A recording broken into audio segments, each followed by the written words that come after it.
Shalom, sahabat Repa yang terkasih dalam Tuhan. Pengkhianatan adalah luka yang paling sulit disembuhkan. Pengkhianatan bukan datang dari musuh, tetapi dari orang yang pernah kita percayai.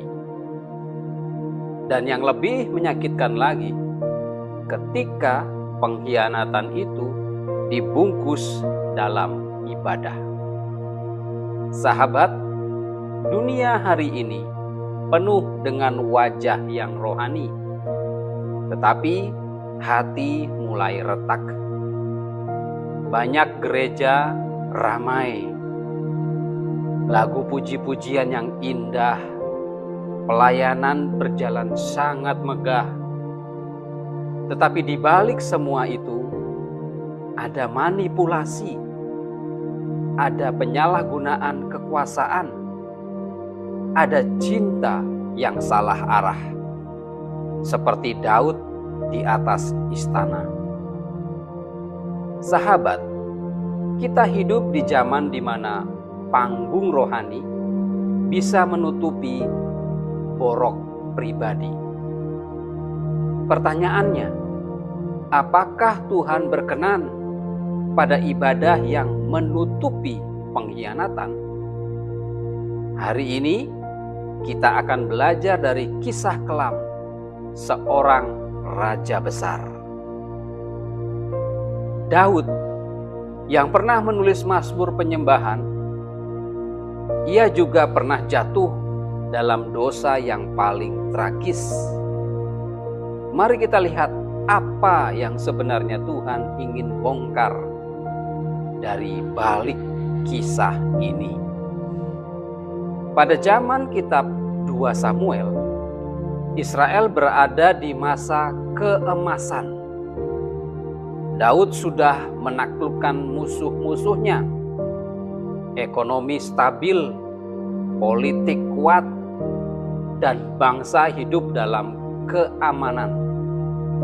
Namun di tengah kemapanan itu, bahaya paling besar justru muncul, yaitu kemalasan rohani dan rasa aman palsu.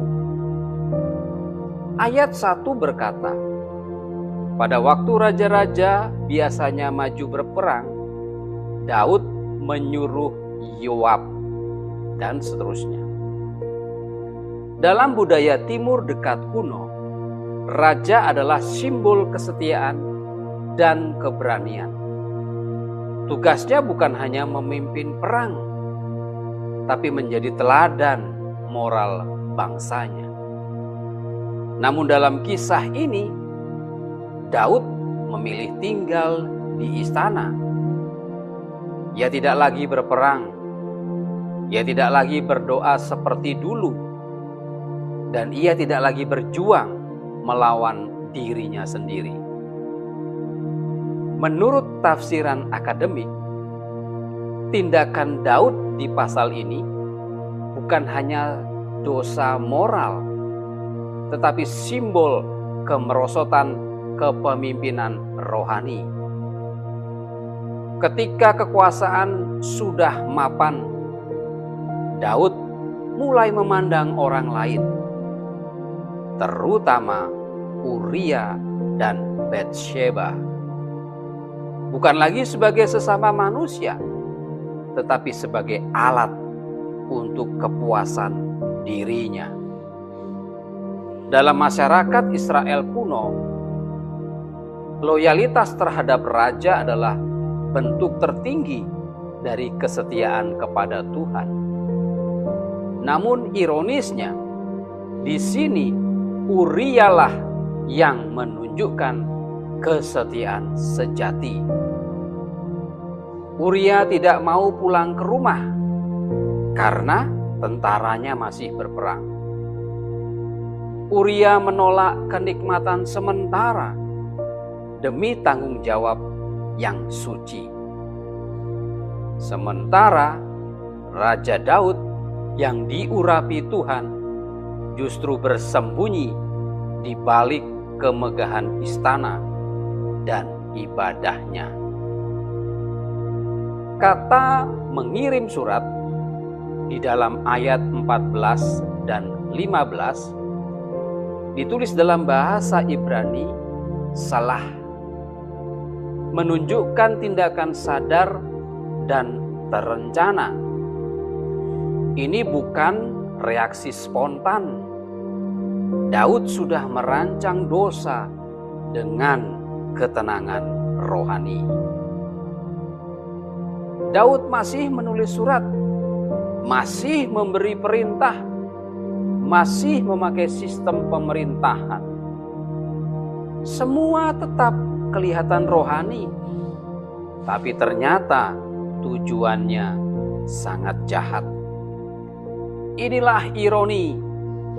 Daud tidak berhenti berfungsi sebagai raja, tetapi hatinya sudah berhenti takut akan Tuhan. Menurut beberapa tafsiran, dikatakan bahwa tujuan penulis kitab 2 Samuel pasal 11 bukanlah sekedar menulis kisah moral tentang perzinahan, melainkan membongkar korupsi spiritual dari seorang Raja Daud yang diurapi Tuhan.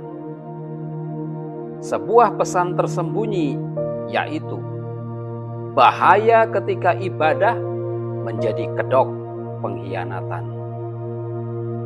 Daud tetap menjalankan ibadahnya, tetap memakai nama Tuhan, tetap memimpin bangsa, tetapi hatinya menipu dirinya sendiri. Mari kita lihat 3 ajaran teologis dari kisah ini.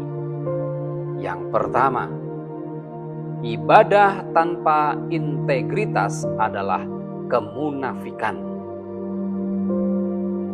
Kita lihat Daud tetap beribadah, tetapi ia sudah hidup dalam kebohongan. Sahabat, Tuhan tidak melihat megahnya ibadahmu. Dia melihat ketulusan hatimu. Ibadah yang tidak lahir dari pertobatan hanya akan menambah jarak antara kita dan Allah. Pelajaran yang kedua, kuasa rohani tanpa kedewasaan moral berujung kehancuran. Daud memiliki kuasa yang besar, tetapi ia tidak menguasai dirinya sendiri. Banyak pelayan Tuhan hari ini jatuh bukan karena ia lemah, tetapi karena mereka tidak mau lagi ditegur. Kita semua butuh Nathan dalam hidup kita, yaitu seseorang yang berani berkata, "Engkau adalah orang itu." Pelajaran yang ketiga, kesetiaan sejati lahir dari rasa takut akan Tuhan. Uria tidak dikenal karena doa yang panjang, tetapi dikenal karena hatinya yang setia. Kisah Uria mengajarkan kita bahwa lebih baik kehilangan kenyamanan daripada kehilangan kesetiaan. Di tengah generasi yang mencintai kenyamanan, Tuhan masih mencari orang yang setia, bahkan saat tidak ada yang melihat. Jadi, sahabat, kisah Daud ini bukan untuk menjatuhkan, tetapi untuk memperingatkan.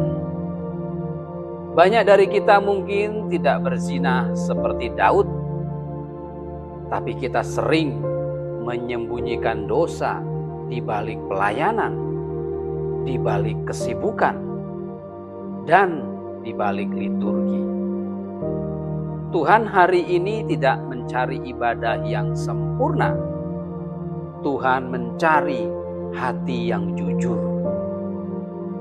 Karena ibadah tanpa kejujuran hanyalah panggung sandiwara rohani. Mungkin kita bisa aktif di gereja, tapi ternyata menyimpan kepahitan. Mungkin kita memberi persembahan, tapi ternyata menyembunyikan dosa.